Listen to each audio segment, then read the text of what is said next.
Hi, my name's Phil. I like talking about politics, and in the first of two Brexit videos today, I'd like to discuss the leak of yet another memo relating to Brexit, in particular the crucial issue of Brexit border control. But first, if you'd like to be notified of daily news and politics, please subscribe to the channel and click the bell notification icon.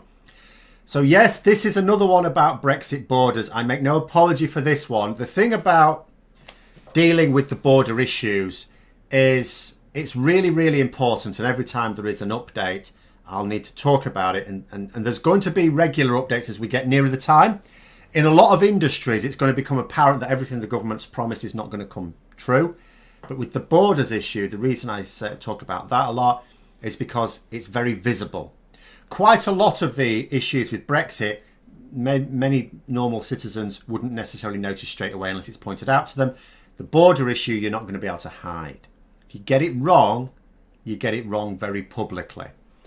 And the other thing is, so we're talking about a leak here. So now, whenever there's a leak of a document, I always do wonder who the source is, because sometimes a document is leaked by the government. You know, the Prime Minister authorises it because what they want to do is unofficially know what the public opinion is on something. So if it's not something that they want to announce formally, they leak something, see what the reaction to it is in the media, in the public. And then if it seems that they think they can get away with it, then they can, you know, say, oh yeah. And if not, they go, no, this, I don't know where that's come from. Yeah, that was an idea, but we're not taking it seriously. You know, that sort of thing. Sometimes it's the opposite, however. Sometimes it's something that the government or the head of government desperately do not want us to know, but is of vital national importance. And so a civil servant, or sometimes even a government minister, leaks what would otherwise be suppressed. They do so, of course, in the national interest. Now, call them a hero or a villain. I accept 100% that that is a matter of opinion. But anyway, this document, what does it say? So it's reported to have concerns regarding a meeting between government officials and representatives of the logistics industry. In fact, there's various representatives demanding urgent talks with a number of key ministers. This document, which is circulated to ministers by the Cabinet Office, contains a reported 13 key risks that those ministers need to be aware of. One of the risks, presumably was written by Captain Obvious, is a lack of contingency planning in case things go wrong. Now, sorry, this is obvious. We didn't need a leak to tell us that. I mean, it's nice to have it confirmed, I suppose, because every time Boris Johnson plans anything, he never builds in any margin for error, because that's his thing, isn't it? He's the eternal optimist. If something fails, it's because people didn't believe hard enough. And that's not satire. That is what he believes. He believes that if you believe strongly enough, then you can do it. I've already said this week, he was brought up on Disney films. Now, what that means, of course, is that, you know, if things do go wrong, shock horror, then you haven't got a plan in place to sort it, which means they're not actually going to go right. This is why everything he actually promised to build as Mayor of London, he promised to build a hell of a lot, had to be abandoned. It's not there anymore, with the exception of that cable car that nobody uses. Now, when he costed his spending plans for the general election, economic analysts said at the time, this only works if you assume a certain growth in the economy over the next few years. If anything at all knocks it, like Brexit, for example, then these costings won't work. And the thing is, even without Brexit, there's always something lurking around the corner. We had a big thing lurking around the corner. But, you know, even though we couldn't have expected that as such, or at least not in the time, there's always something. So, yeah, the fact that our planning assumes everything will work perfectly and that there's no plan B if it doesn't is no surprise to me. The IT systems, of course, is a key concern. Now, there's little confidence that they will be ready in time. I've already reported on that. Industry insiders have not been at all confident about that. So this document says that there are up to 10 different systems, new systems, that hauliers are going to have to use, and 3 of them are still being designed, don't even exist yet. It also says that in these systems there's too much duplication, that having all these systems is unnecessary. It should have been streamlined, and it will be in its current form unmanageable. So that's nice to know. So 30% of these systems haven't even been designed yet, and the overall collective, even when they have, is unmanageable. So there's going to need to be severe rewriting of the plan with 4 months to go. So yeah, in other words, there has been no strategic planning at all to design an efficient system. So I suppose another one I didn't really need a leaked document for. But what I did find interesting was the suggestion in the report that Michael Gove may be a little concerned. Now, in some ways, this may actually be good. I don't mean out of malice, but for practical reasons, because if the cabinet minister in charge of our Brexit preparations is concerned, then it is just possible that he understands something about what's at stake here. No mindless optimism there, thank God, because that doesn't actually solve anything. That means that there is a slim chance that we may, when I say we, I mean the government, may actually take this seriously at some point. Now, various groups, as I say, have written to key ministers, including Gove, to tell them that if the issues they've identified are not addressed, there will be severe disruption. And I emphasise, as I've had to do a few times before, just for some, this has got nothing to do with whether or not we get a deal or we leave with no deal. Makes no difference. This stuff needs doing regardless. The fact, if we get a deal, even a free trade deal, all of this still has to happen. We cannot possibly trade on our current arrangements by exiting the customs union. Now, in response, the Cabinet Office said that, a couple of things, that they're spending more on infrastructure and training intermediaries to handle the hundreds of millions of extra customs declarations that are expected each year. Hundreds of millions, you say. So if you're in any doubt about the scale of the problem that Brexit causes, just for this one aspect of Brexit, although it's a big one for trade at any rate, the difference between being in the EU and not even in the customs union, is hundreds of millions of extra customs declarations every single year. That's extra. That's not counting the ones we may have had to do to export to other, or to import from other parts of the world. And no, this is extra. Now, that sounds like an opportunity for a bit of maths to me. So the latest data I could find, so this was discussed in 2018, which is around about the time I started talking about Brexit here. And when this was being first reported, the average cost of a customs declaration was £32.50.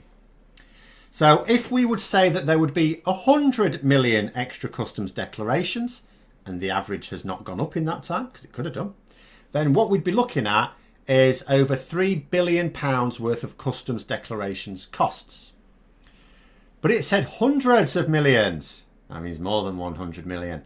Now, in the event, the same 2018 data did indicate it was actually about 200 million declarations. So it's not loads and loads and loads. Because if it had even been 300 million extra declarations, that would have on its own completely wiped out our net EU membership fees. As it used to be, of course. But it's now just most of it. 2/3. So this cost, the cost of the extra customs declarations actually works out at 2/3 of our net EU membership fees. Then note what it said about spending on infrastructure. So they said they were going to be spending on infrastructure. Okay. I mean, doesn't that take time? I mean, the difference between authorising spending on infrastructure and getting the infrastructure in place, isn't there a bit of a lag there? Because, you know, when there's a need for something, absolutely, you know, implement it, of course. Even if it's going to be late, better late than never. But identifying needs now means that even if there were rapid ministerial authorisation, and I would argue that identifying needs now and authorising it very quickly would mean there is just a risk that you might be authorising something that's not the best solution because you're not really giving it the time to consider properly. But okay, needs must and all that. But even if it is given rapid ministerial authorisation and somehow it turns out to be authorising the right thing, we won't actually have it in time for the end of the year now, will we? Will we? And that's when we need it. Because I remind people that the government have been saying for months that we will not have border controls in place for the end of the transition period. But we need to have them in place because we're leaving the transition period. And we are told there's a backup plan. What we are not told is what this backup plan is or how If the backup plan works and can be implemented in time, why is it not the actual plan? And the issue was spelled out thus. So, if lorries turn up to ports without the correct documentation, for which there is a very high risk because the systems that they need to use are not in place yet, so they're not able to become familiar with them as yet, and so there's not going to be enough time to train people up in their use or to test them out. But so if they turn up and they haven't got the right documentation, obviously they'll be turned away, because that's why you need the documentation to get through.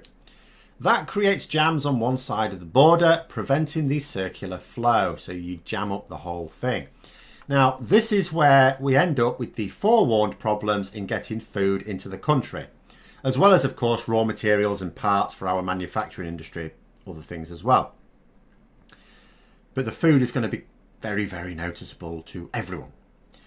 Now, more than that, I'll also remind people that the government's plan to deal with this, to try and stop lorries going to the port without the correct documentation, sheer genius this, it is to fine hauliers who arrive at a port with the incorrect documentation.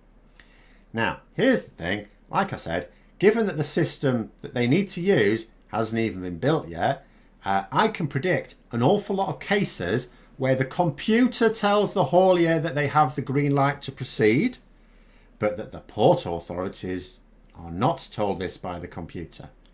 So then there's going to be a situation where the port authorities can't let them through, and they will even add insult to injury by fining them when that haulier, from their point of view, had completed it all and even has a confirmation. Now, I can see the government ending up in court over this. I mean, for a start, that you could argue that's going to be sorted out at some point. It doesn't stop that lorry jamming up the works, does it? That's still going to happen. But yeah, it's going to be unlawful. So you're going to end up with fines being tested in the courts because it's going to be unlawful if they had an authorisation saying that they were fine. I wonder if the opposition benches have any good lawyers to point out all the problems with this debacle to the Prime Minister in PMQs once the time comes. I think Joanna Cherry and Keir Starmer may be able to help him out there. Finally, Northern Ireland, because obviously whenever we're talking about any of these issues, Northern Ireland always gets hit hardest. This is the one element that no sane government could afford to get wrong with Brexit. So, yeah. Now, the leaked document describes a lack of operating model for the Northern Ireland Protocol. That's its exact words. Now, earlier this week, I remember in PMQs, between Keir Starmer asking his questions and Ian Blackford, a Conservative MP asked the Prime Minister to assure him that there would be a smooth flow of goods between Northern Ireland and Great Britain, unfettered access. Boris Johnson stood up and said that he could give that assurance and that he was going to introduce legislation. Now, I can quite believe that legislation is going to be needed, but legislation alone is not going to deal with the problem of international trade, is it now?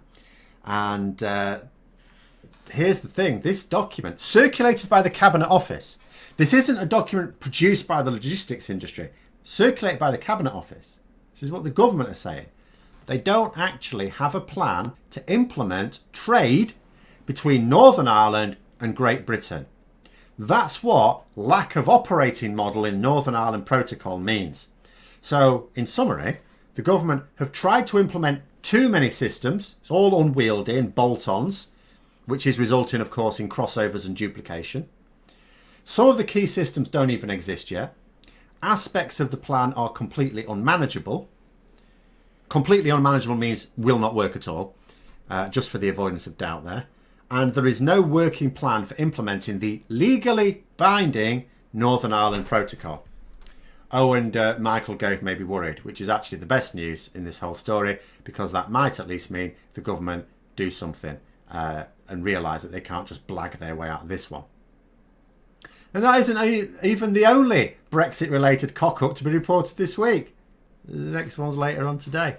There we are. I hope you found the video interesting. If you did, don't forget to click the like button. If you'd like to support the channel further, please also click the Patreon link for details. And until next time, I'll see you later.